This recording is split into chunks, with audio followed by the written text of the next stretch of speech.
start to build up here. Let's try the bit so I can look inside. Sorry. But you can see the shape as well. See, I got a triangle shape, whatever, under you turn it.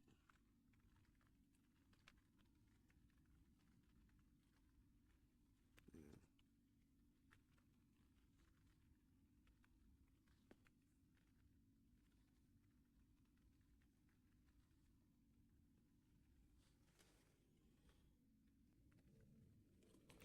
If you notice, this is slipping.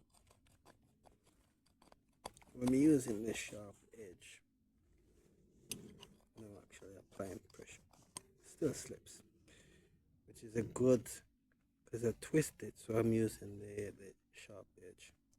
But I actually have a bit which I sharpen here, and that slips as well.